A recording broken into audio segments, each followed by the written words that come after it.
Recite my prayers. Om Swastiastu. Om Swastiastu. Om Awinamastu Namo Sidam. Om Siderastu Tatastu.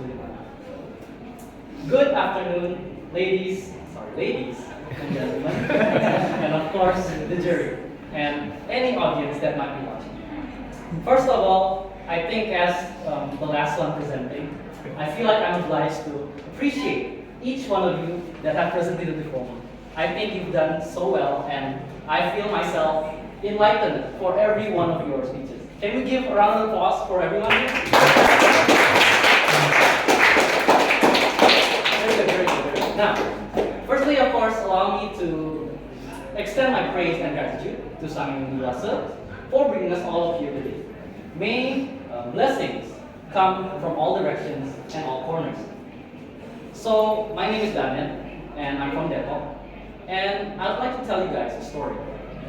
This story was when I was younger, so forgive me if it's a bit mistaken in the details, but it goes as follows.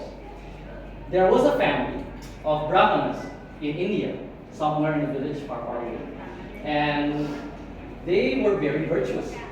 They had lived very virtuous lives. They gave everything they had. They held no material wealth, and they served their community faithfully for many, many years. Unfortunately, they served so much that they eventually became poor. So much so that one day, at dinner, they were only left with a single ladle of rice porridge to share with the whole family. They were starving, so of course they recited their prayers and they wanted to eat. But right then and there, a beggar, and in fact a starving beggar, came into the house. He knocked and he pleaded to the family. He said that, "Oh guys, please give me food. If I do not get any food, I might not survive the night. Please, just a single ladle of porridge will do." Now, of course, this is a dilemma. This family was starving and they had helped so many people before. So, of course, why should they give their last ladle? But their father said, "Well, if we don't eat tonight, we can still eat tomorrow. But this beggar might die today. So let's give him the last ladle of porridge." So pure and so sincere was this act of giving that at that very moment, they ascended to Surgaloka. And right then and there, the starving beggar welcomed them to the gates. And he was none other than the king of the gods, Dewa Indra himself. This story inspired me as a child. It showed how much sincerity and kindness was held in such high contempt in Hinduism. It showed how much charity and how much Dana Punia is so important. But what is so important really? And why is it called Dana Punia? And why should we do Dana Punia? These are the questions that I would like to talk about in my Dharma wacana. It is about the essence of Dana Punia, both in the skala and in the skala. So, ladies and gentlemen, have you ever given a charity? Statistics says that if there are 10 adults, unfortunately there's only one adult, the rest is teenagers. 10 adults, 9 of them are very, very likely to give a charity. And this is a staggeringly high rate. In fact, it's the highest in the world. Indonesia is ranked the most charitable country in the whole world for 6 years in a row. And of course, most of the charity comes from our Muslim brothers and sisters. It also comes from the Christians and the Confucians and the Buddhists. But I believe that this is something we practice as a Hindu too. I mean, take a look at the Muslim majority countries in the world. Saudi Arabia, Turkey, Pakistan. These countries are some of the lowest charitable nations in the world. But you know who else has high charitability like us? India. I believe that the charitability of Indonesia does not come from religion, but it comes from the culture. How much we as a culture appreciate the importance of charity. And that culture comes deeply rooted from the Hindu faith. And in fact, it comes from the word of Dana Punya itself. You know, in India, they don't call it Dana Punya. They only call it Dana, because Dana means charity. But here, we call it Dana Punya, because Punya means sincere. And Dana Punia means that we don't just give, but we give it sincerely and asking for no return. And this is why the essence of it comes not just from the giving or the material or the scholar aspect, but also from the sincerity, the niskal, the unseen immaterial growth. So, ladies and gentlemen, in this age of capitalism, well, money makes the world go round. You can't live without money, and you know, if you want to build a Pura, if you want to build anything, if you want to eat, you want to drink, well, you need money. But sometimes it makes us forget that if we ask our great-great-grandfathers, when they were maintaining their own Puras in their villages, they never needed money. It was a communal effort. Everybody worked together, and you know, they gave their food, they gave their labor and everything. And this is a great point because Dana Punia is, sometimes we forget that it's not about the money. And there are 3 different kinds of Dana Punia. Well, actually there's 4, but I collected one of them into 2. So basically the first one, of course, is material wealth. We all know this, money, or anything, maybe we donate food or donate drinks. But there's also the mind and body as well. This means that we give labor, we give our minds away. This could mean a lot of things, you know. I mean, even participating in Utsawa Dharma Gita is a form of Dana Punia, because you're using your mind, you sacrifice your mind for this. You know, judging as judges for an English Dharma Gita is also a form of Dana Punia, because you're sacrificing your time and your mind to you know, work and serve the community. And so this is just as important. And the third one is, of course, the feeling.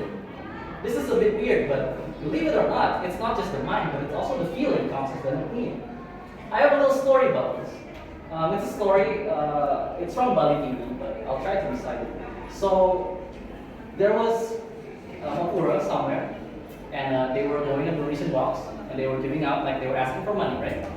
And there was this one guy, he checked all his pockets, and he didn't have any money.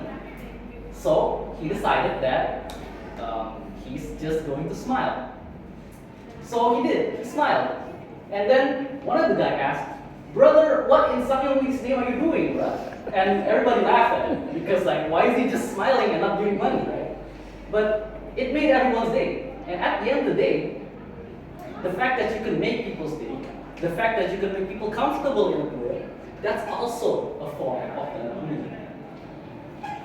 So, you might be thinking now that, okay then, if that's a form of Dana Punia, I'll never give money to Pura ever again. I'll just smile, and I mean, you know, it makes sense, and I'll be richer, because I don't have to give money, right? But unfortunately, that's wrong. Because that's just the skala, the material aspect of Dana Punia. There is also the niskala, and why Dana Punia is so important. To elaborate more on this, I have a saying from Gita. It's from chapter 17, sloka 20. The context is Krishna is explaining to Arjuna what is the difference between a sattvika, a rajasi, and a tamasi.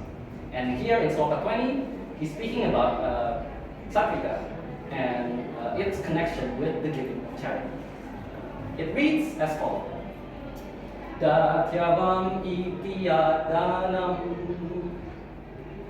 dimahe dupakarine desakala chapatrecha yadanam sattvikam smartam. It translates as follows: give to charity with full sincerity and with expecting nothing in return. Give the charity to the right person, the right time, and at the right place. This is called sattvika. So, ladies and gentlemen, our faith is a surprisingly very logical faith. And there are 2 main points from this sloka. Firstly, the fact that sincerity is very important. And second of all, there is desa, kala, and patra, the right time, the right place, and the right person. These 2 are central in understanding what is important in the niskala. So let's talk about sincerity.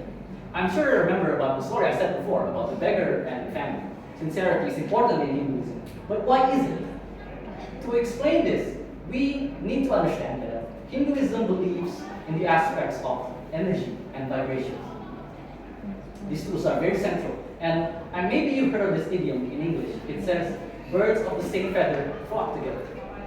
It means, well, birds that have the same feather, well, they tend to go together, right? And this makes sense in Hinduism, because people with the same energy and the same vibration tend to attract the same people with the same energy and vibrations, and they tend to attract the same people and the same circumstances of good vibrations and good energy.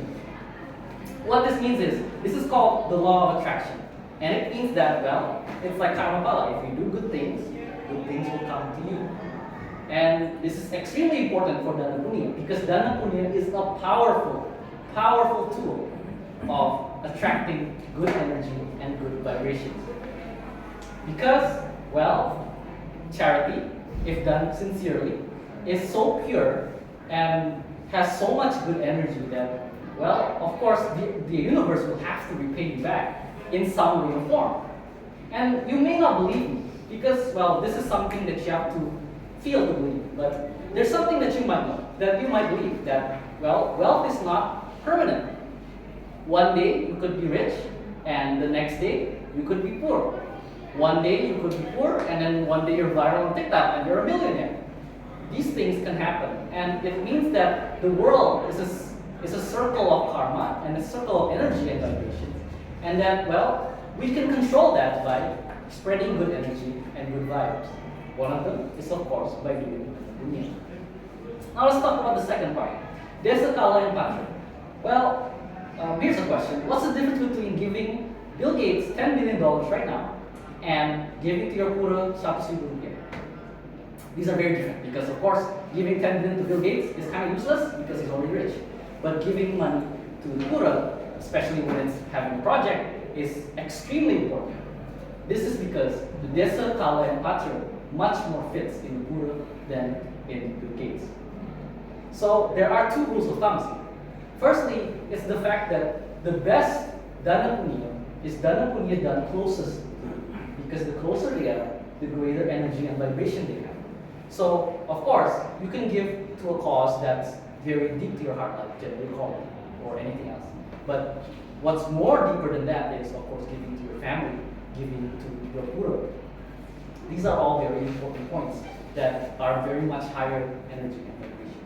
And of course, second of all is, what do you call it? The second point is the fact that you must give it to those who needs it.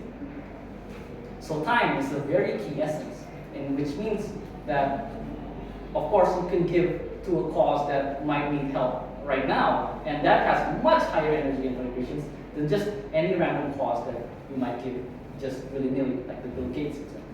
So, yes, that's the two rules of thumb, and believe me when I say that if you follow these rules of thumb and you understand the point of the Punia, you can bring so many good things in your life. I think to close this, I'd like to just try to wrap everything up. It doesn't matter how much money you have. What matters is what you can do with it. Money is not permanent. And to give back to the universe, to give back to the people closest to you, is an important aspect of life. And Dana Punia is that answer. If you don't have money, you have your body. And if you have your body, you have your mind. And if you have your mind, you have your feelings. All of this and more is what makes Dana Punia so important in the Scala and the Scala. Thank you for listening, everyone. Sorry if I had any misgivings or miswords. Thank you very much for listening. Om Dewa Suksma Paramana Cintya Yanam Swaha. Om Santi Santi Santi.